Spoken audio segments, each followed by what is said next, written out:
शरीर या किसी भी जंतु या किसी पेड़ पौधों को बनाने की सबसे छोटी इकाई होती है। जब कई सारी कोशिकाएं मिलती हैं तभी ऊतकों का निर्माण होता है।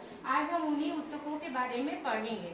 ठीक, अब ऊतक क्या है कि जब एक जैसे समान रचना, ठीक, एक ही जैसा बनावट, कई तरह का बनावट वाला बताया था ना, गोल है, सर्तुल, शंका और गोल का और सर्पिला आकार का, शाखान्वित, इस तरह का।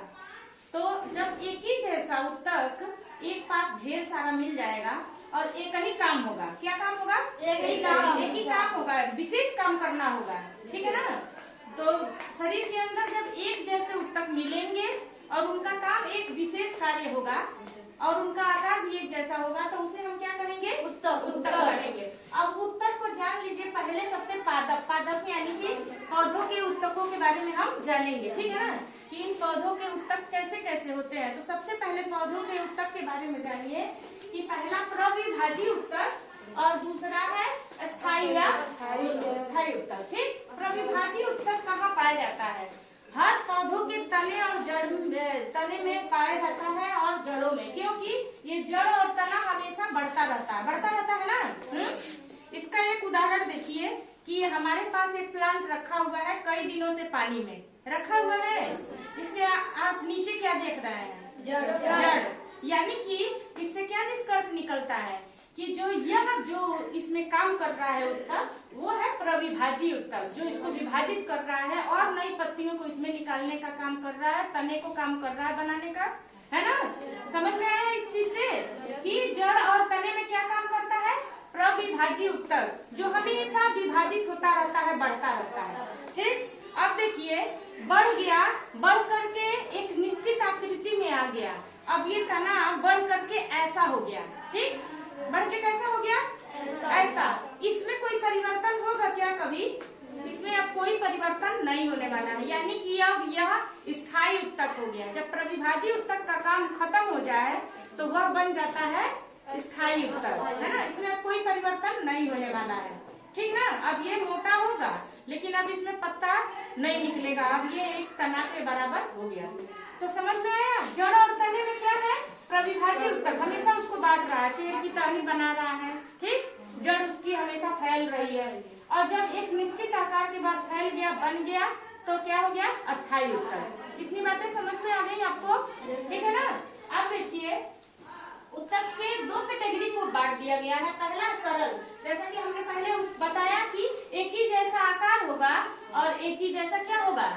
उसका काम होगा। ठीक, तो ऐसे एक जैसे आकार और एक जैसे काम को हम क्या कहेंगे? ऊतक। तो ऐसे सरल ऊतक कहेंगे। क्या कहेंगे? सरल ऊतक। जैसे कि समान रचना, समान आकार, सरल। लेकिन जब समान ऊतक, समान कोशिकाएं और एक साथ न मिले, कुछ कोशिकाएं दूसरे आकार की मिले, कुछ कोशिकाएं दूसरे की, और उनका काम भी कुछ और हो, कुछ और उनका काम हो, ऐसे कोशिकाएं जब आपस में एक जैसे भिन्न भिन्न तरह की मिलेंगी, वह हो जाता है जटिल ऊतक। क्या बन जाता है? जटिल ऊतक काम करता है पौधों के तनों में, ठीक है ना। इसके जो तने के बीच में होता है, जिसे हम कहते हैं संवहन पुल, जब हमने इसको काटा है तो इसके बीच में ऐसी आकृति मिली है, मिल रहा है ना। इसके बीच में ये वाला हिस्सा जो बीच में गोला सा दिख रहा है, इसका काम क्या है? इसका काम, ये पेड़ जमीन में है, ठीक, जमीन में है तो जमीन में पानी डालते हैं, खाद डालते हैं, इसको आखिर पूरे पेड़ तक पहुंचना है। ठीक, तो यह काम क्या करता है? यह पौधों की जड़ों से पानी और खनिज नमक को ले करके और पौधों की पत्ती तक पहुंचाता है। यानी कि समझ लीजिए, घर के पापा आपका राशन लाते हैं, जैसे मम्मी को ले जाके दे दिए। ठीक, अब ये पत्ती तक पहुंच गया। पत्ती का काम है खाना बनाना। क्या काम है? खाना बनाना। तो खाना बना करके और फिर पहुंचाने का काम तो होता है कि नहीं, घर भर के लोगों को। यानी कि खाना बन गया तो उस खाने को पूरे प्लांट तक पहुंचाने का काम किसका है? कि फ्लोएम का। किसका? फ्लोएम। हाँ, जाइलम जमीन से पानी और खनिज को ऊपर पत्ती तक पहुंचा दिया। समझ में आया? इसके तने में जो पाया जाएगा जाइलम, वो क्या करेगा? जड़ से लेकर के पानी, खनिज को लेकर के पत्ती तक पहुंचा दिया। पत्ती ने खाना बना दिया। अब खाना बना दिया तो पूरे पेड़ तक पहुंचाने का काम इसका नहीं है। इसका काम, जैसे मम्मी खाना बना दी हाँ, और बच्चे खाना पहुंचाते हैं। उसी तरह जाइलम ने सारा सामान पत्ती तक पहुंचा दिया। किचन, हमारा पत्ती क्या है? किचन है। खाना बनाने का काम यहाँ पे होता है। खाना बन गया, रेडी हो गया, अब खाना पहुंचाने का काम है फ्लोएम का। क्या काम है? फ्लोएम का। पूरे पेड़ को तो खाना चाहिए ना, तो अब पूरे पेड़ तक पहुंच गया। तो ये दो जटिल ऊतक के उदाहरण हैं जो कि काम करते हैं, एक क्या, जड़ से खनिज ले आना, और एक पूरी पत्तियों से खाना को पहुंचाना। तो यह जटिल ऊतक का उदाहरण है जाइलम और फ्लोएम, जिसे कि हम संवहन ऊतक भी के नाम से जानते हैं। यह तनों के बीच के में पाया जाता है। ठीक है ना? क्या कहते हैं? संवहन या जटिल या स्थायी ऊतक। ठीक, इसके बीच में, तनों के बीच में पाया जाता है। अब देखिए एक और ऊतक के बारे में जानिए। स्थायी ऊतक ये तो जान गए ना। अब उसके बाद जटिल ऊतक भी आप जान गए, जाइलम और फ्लोएम। अब जानिए एक जंतु ऊतकों के बारे में। ठीक, जंतु ऊतक में है पहला एपिथेलियम ऊतक। जितने भी शरीर के बॉडी के अंग होते हैं, बाहर या अंदर, इसका जो बाहर का आवरण बनाने का काम करता है वो हमारा एपिथेलियम ऊतक ही मिल करके ये बनाता है शरीर का आवरण, यानी बाहर का हिस्सा।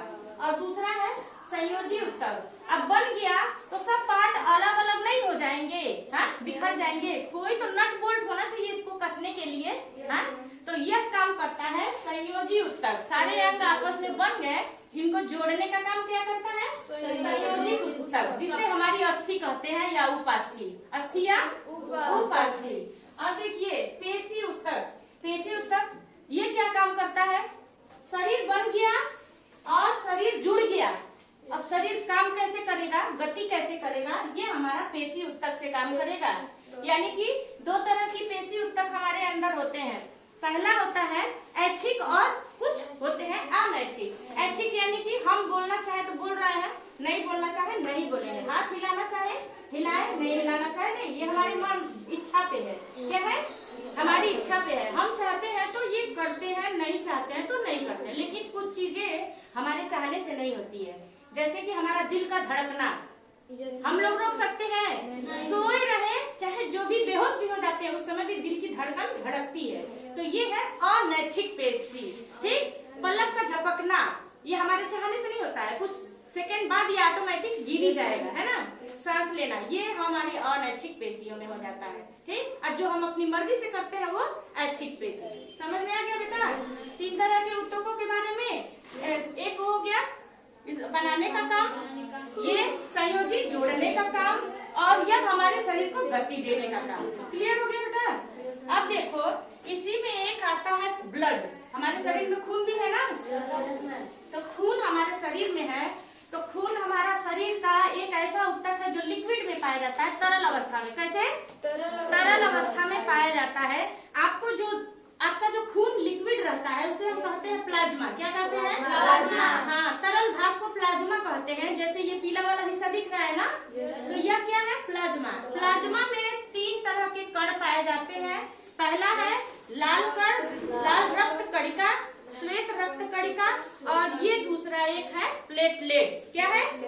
तीन कण इसमें हमेशा तैरते रहते हैं। लाल का काम क्या है? आप अगर इनकी कमी हो गई तो आपको एनीमिया नामक बीमारी हो जाएगी। ठीक है ना?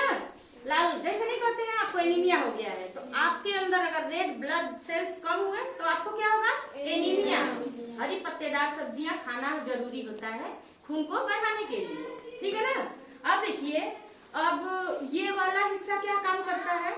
आपके अंदर कोई भी बीमारी आने वाली है उसको रोकने का काम करता है। क्या करता है? रोकने का काम। हाँ, रोगाणुओं को आते समय आपके शरीर में ये नष्ट करने का काम करता है। कौन? व्हाइट ब्लड सेल्स, यानी कि श्वेत रक्त कणिका।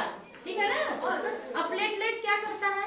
हमारे पूरे बॉडी में तो खून है, अंदर अंदर ये खून बहने ना लगे, अंदरूनी कहीं स्राव ना होने लगे, तो ये खून का थक्का जमाने के लिए काम करता है। नहीं तो अगर आपका कहीं चोट लग गया, कोई ऐसा कट फिट गया, अगर ये कुछ देर बाद आप उसको दबाते हैं तो ब्लड का क्लॉटिंग हो जाता है, यानी थक्का जम जाता है और खून बहना क्या हो जाता है? बंद हो जाता है। ये किस कारण से होता है? प्लेटलेट्स के कारण। इतनी बात समझ में आ गई ना?